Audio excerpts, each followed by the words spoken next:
Coming up, it's Pride Month. We celebrate with the Diné activist. Plus, a well-known organization for Native students has changed its name, and a new film tells the story of the Lakota people. I am Aaliyah Chavez. Join us for those interviews, plus headlines from the ICT Newscast. Arizona PBS is proud to support Indian Country Today. For 6 decades, we've provided television programs and now digital content. But we go beyond that, sending outreach teams across Arizona, offering workshops in language and literacy, family engagement and community outreach, and supporting tribal communities with early learning and school readiness resources. Join us at azpbs.org.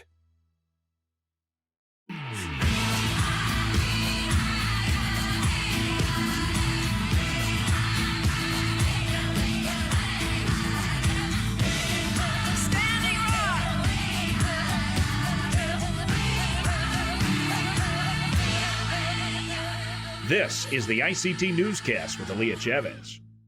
Amarawa Hopa, thank you for joining us. We start in Los Angeles, California for the Summit of the Americas. The gathering is hosted by the United States. It invites major leaders from North, South, and Central American countries to talk about climate change, migration, and COVID-19.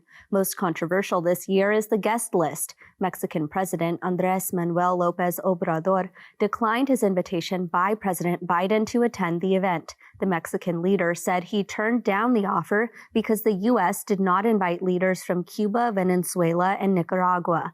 At a press conference, the president of Cuba, who did not get invited, spoke out. Our America has changed. Exclusions are no longer possible. The decision of not inviting everyone is a historical setback. On Wednesday, the White House defended its decision on the guest list, saying it does not believe dictators should be invited. Experts talked about the implications of these actions.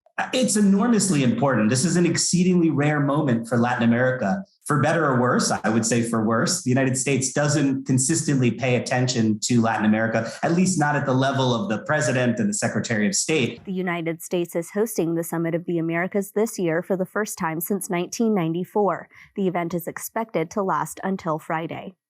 In Washington state, the Confederated Tribes of the Colville Reservation are celebrating a land-back victory. The United States government took most of their land more than a century ago. Now, the Mitho Conservancy is handing over the deed to 328 acres of forest, sagebrush, and salmon spawning grounds along the Chubut River. The deal follows the return of 9,200 acres to the Colville tribes last October.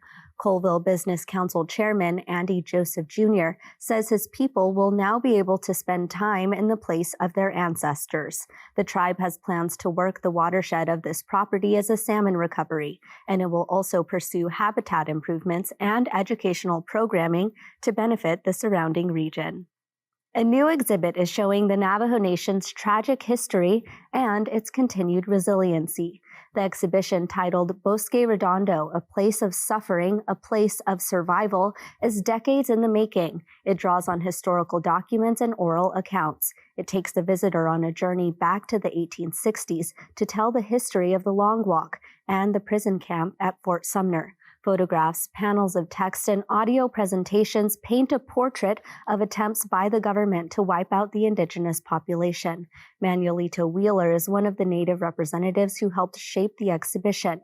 He says he hopes the exhibit helps more people understand this important story. And the exhibit is part of the permanent collection of the Bosque Redondo Memorial at Fort Sumner. Now to ICT's continued coverage of the orca named Scully Chaktanot. Vice President of Sacred Sea, Raynell Morris, has called for an independent health review of the whale. This came after multiple reports that the orca was sick at the Miami Sea Aquarium. Morris talked about her relative in a 2020 interview. We had a ceremony out in our islands where her home is and her family is. And our ancestors told us that it was our sacred obligation to bring her home, to make her whole with her family. We will heal the Saley Sea, heal the salmon, heal Quithomichin, and that in turn will heal our people.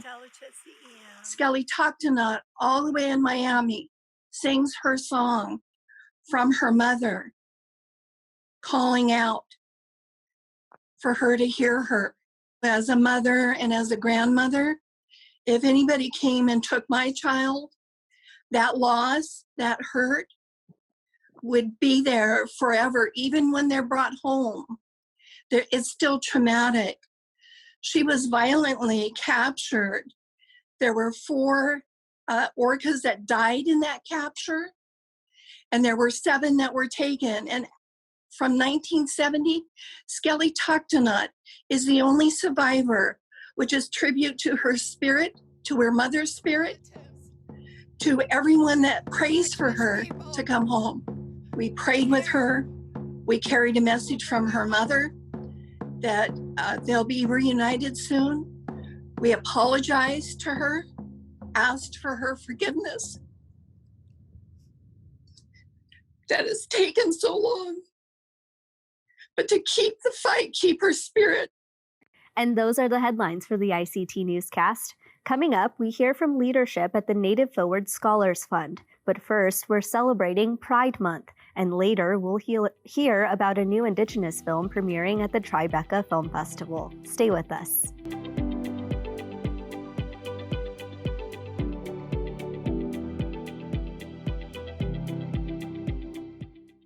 A hairstylist in Scottsdale, Arizona is celebrating June's Pride Month. V. Newton is a Diné activist and leader in the gay and drag communities who joins us now. Welcome to the ICT Newscast, V. Hi, good morning. Thanks for having me. So you're joining us here from your hair salon. Let's start off with talking about your journey as a hairstylist. Tell us more about, the company that you own and operate. Okay, my salon is called Hair Nirvana. I'm located in Scottsdale, Arizona. I've been in business for a total of 14 years. And I started doing hair at the age of 19. So I can't do the math on that, but it's a long time. So I've been doing hair since like 1989-ish. So it was until about 14 years ago, I decided I wanted to start my own store and salon. So then I've been open ever since. I see there that you have a lot of flags that, are decorating your salon, and I saw some photos of the outside of your salon, of course. Maybe talk about for Pride Month, how much you're integrating that into your company. Pride Month is something that's really important, of course, to the gay community. And I'm celebrating it in the store by, giving flags out to people, like these little tiny flags I have here. So I'm giving those out. And I also have a pride flag out in front of the store. And just to develop and create awareness within my own Scottsdale community to help create the awareness that, that there's LGBTQ businesses and people in the community, and to know that there is support here in Scottsdale for that. My salon, of course, represents that. And I'm just really happy and excited to be able to have the freedom to be able to do that at this time. So, in 2022, it seems like you look anywhere and you're seeing businesses and companies and on social media, a lot of people posting about Pride Month. But of course, it wasn't always this way. And you've spoken about, growing up on the Navajo Nation and being gay. Maybe talk about your experiences and how much growth you've seen since then. Oh, yeah, definitely. I grew up I was born in 1969. So I grew up primarily like in the 80s was my era. So growing up in an urban community and the reservation, I was in a border town of the area of Farmington and Upper Fruitland area. So I was in a border town reservation area, and that was a very, in the 80s, it was very difficult because that's when, of course, AIDS came out. So AIDS was a real devastating time for the gay community. And being a gay person, it caused a lot of, pretty much a lot of anger and hate towards two-spirit gay people. And if you had any type of slightly effeminate qualities or anything that people would think that you were gay, it caused a lot of like anger, a lot of hate towards people like myself. and also my friends. And it was really sad. I had a lot of friends who really suffered a lot, and I saw it was really sad to see them being called names and for just being themselves. And it's come a long ways, and I'm fortunate to be able to live here where we have a pretty good, strong community, gay community here in the Phoenix Metro Scottsdale area, primarily Scottsdale, or Phoenix, forgive me. And the community is growing. It's definitely grown. There's a lot of support here. And being an older, I'm kind of going into my older years. So it's like I see these younger people coming in, and they kind of have a little bit better, but not like completely better. There's still a lot of friction, but we have definitely come a long ways. In fact, I just had a young man come in here to the store who is in the process of going through his transition. Forgive me, he was a young trans female. He's male to female, and he came into the store because he saw the flag. He saw the flag, and he was told by one of his colleagues, his friends, that there's an LGBT friendly store over there. We used to go over there and see what it is about. So he came in, and I was so happy to, if that's the one person that comes here, and that's the only person that comes in here that reaches out to me during this time, to me, I feel like I've done my job, because he came in here. He was a young man. He was going through a lot of struggle with his family, being a trans person, and just to be able to talk to him about it and to know that he's going to be okay. And actually, I said to him that, you have a lot better than how we have had it back in the 80s and even the 70s, because people are a lot more less likely to come at you physically and to assault you. Where back then it was almost easier. There was a lot of, unfortunately, a lot of violent crimes that happened to a lot of the gay community, and I just kind of was comforting him, helping him to understand that it was going to be okay. And that to me made it all worth it, and it was really, that made me happy. It made me feel like all the suffering, the pain that I've endured in my lifetime has created a lot of wisdom and strength to know that the younger generation and the generation under me, they might not have family support like that young trans girl did. And now that she knows there is support out there, and there's people like myself who've gone through that process of trying to, we kind of like, what do you call it? It's like, it was a dirt road. It was really like a rough res road. Now now there's pavement. So it's a lot easier for us. So the res roads are better now. They're not completely smooth, but there's still some potholes in there. But it's up to people, I feel like myself, who smooths up potholes. And I feel like there's definitely a sense of responsibility. Well, V, I've loved this conversation, and thank you so much for telling us about your story. Thank you.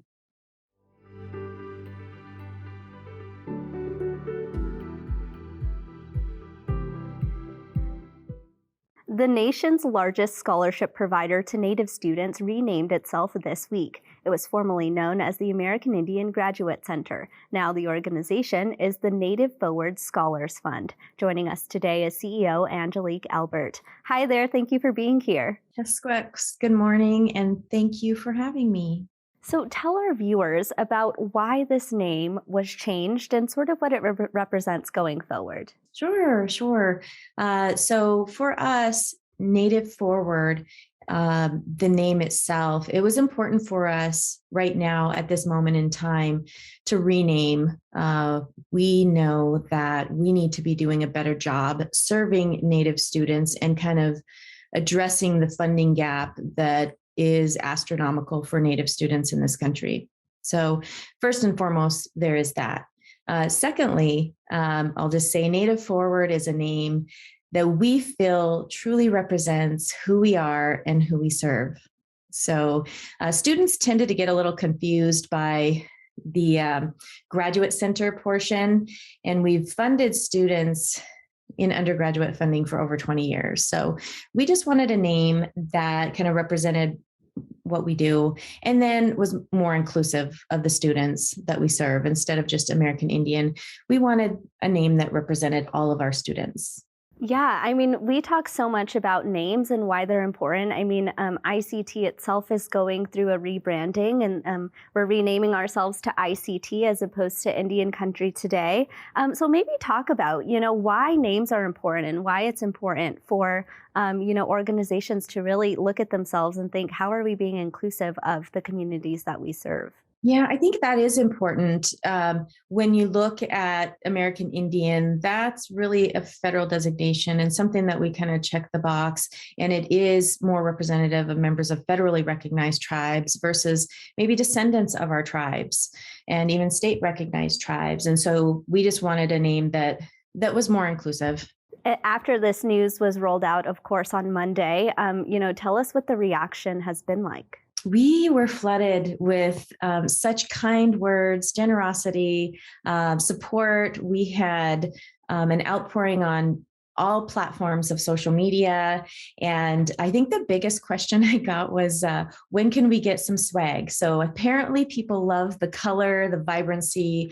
We feel that the look really, the vibrancy represents us as Native people in arts, and it's just vibrant. It represents ribbon work. And so people were having a good response to the visual of the logo and the rising sun that represents our students. Our new name is truly about Native. It's really about the scholars. It's less about us, honestly, and more about the scholars. When you look at what our alumni are doing in this country right now, we have the Secretary of Interior, Deb Haaland. We have Dr. Cynthia Lamar. They are out there breaking barriers for all of us and truly moving that needle forward. And so that's really what our new name is about. Also, I think about the students who are just graduating, Bo Shimon, who's an opera singer, and studying opera abroad. And then we have Rose Bear Don't Walk, who is revitalizing traditional plant medicines for her community. You think of these young people who are out there, they're the ones that are moving things forward for us as Native people. So we feel the brand is more about them than us as an organization. For transparency, I should also add that I've received scholarship funding myself, and it was really integral for me to get a college education. And so I think, for so many Native students, your organization is so important. I just have one last question for you, and I'm really wondering, from when this idea was first kind of thrown out to rename itself until the actual rebranding happened, to maybe talk about that timeline and what those conversations were like. Oh, we have been planning this for about a year now.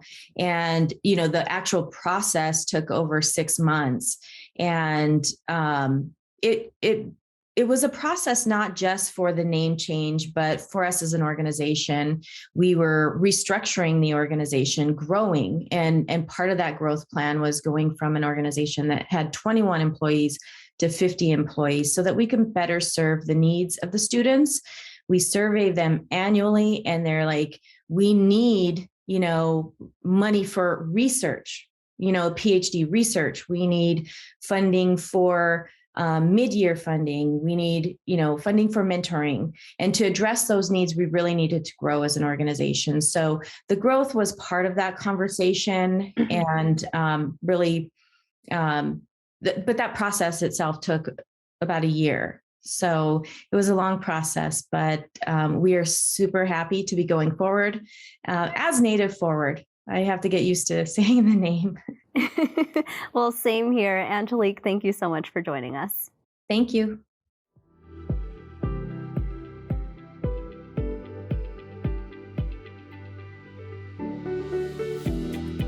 The Lakota Nation versus United States premieres June 11th at the Tribeca Film Festival. Jesse Shortbull directed the film, and it documents the dark history of the forced removal of the Lakota from the Black Hills. Welcome, Jesse, and congratulations to you. Oh, thank you so much. It's a pleasure to be here. In a nutshell, tell us about your film and what it ultimately hopes to achieve.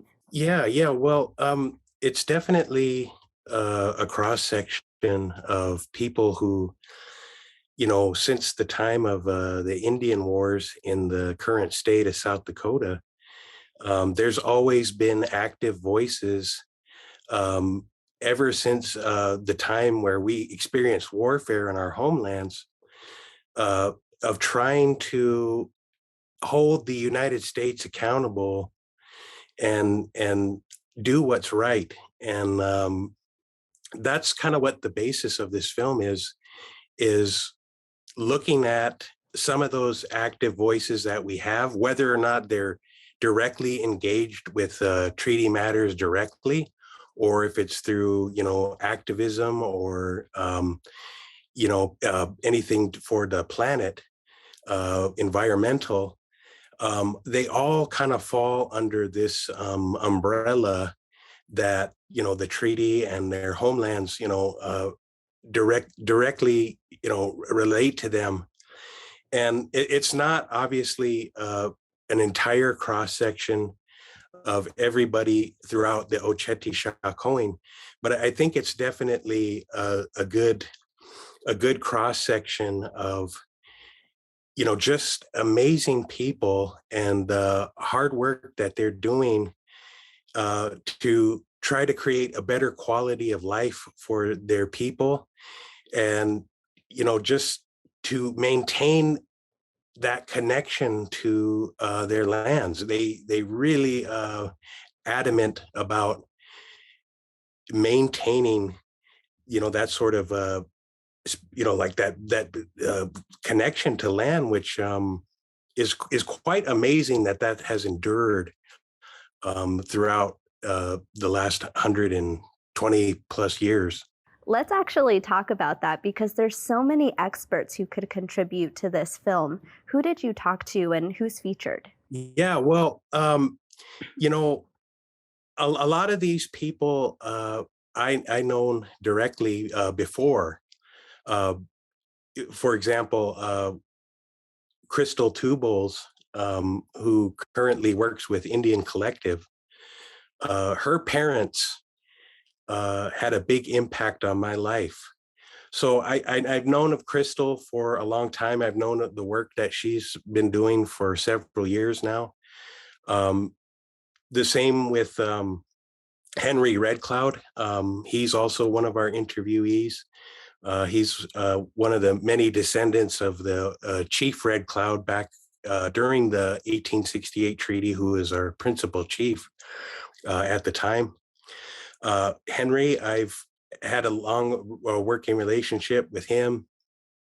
All of these people, I guess you could say, were in my Rolodex, and I've had the blessing of, working with almost every single one of them. Not quite every one of them, but I've had some sort of previous engagement before, and in the face of the pandemic and the challenges that, we had with that. And then it was really just, I wanted, for a historical sake, to say, you people, what all of you are doing is incredibly amazing. And I think about my grandmother and some of the things that she done in the years, and that only exists in my mind. It's only a memory now. So if we could try to, in the best way possible, present just a slice of these people's lives in a very compelling and beautiful way, that could help their voices endure, especially when you consider the climate that we're in, where, like in the state of South Dakota, for example, Native history is still shunned, is still kind of kicked to the side, is still not brought to the forefold in a lot of our education curriculum. So having these voices, active voices, on a screen and telling that story, I hope that, will continue to help people realize how seriously things like the Black Hills issue are still pertinent today, and that people, devote a lot of time in their lives to it. As I mentioned in my opening, this film is going to premiere at Tribeca in New York City, which is largely a non-Native audience. For those folks who are watching it, what do you hope that they're taking away? Yeah, well, again, it's education because, I work for my tribe, Oglala Sioux tribe. And the biggest challenge that I have to overcome is the lack of education when it comes to historical events of our tribe. And so, a lot of people, kind of perceive the treaty as just like this random scrap of piece of paper with no meaning.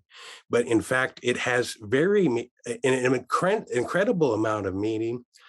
And it's foundational to how the United States even came about. So people need to know that. Well, Jesse Shortbull, thank you so much. Oh, thank you. Thank you. Pleasure talking to you. And that's a slice of our Indigenous world. For more news, visit IndianCountryToday.com. From all of us in the newsroom, stay safe, my relatives. I am Aaliyah Chavez. Sometimes you got to take a stand just because you know you can. Oh, you got to run, you got to run.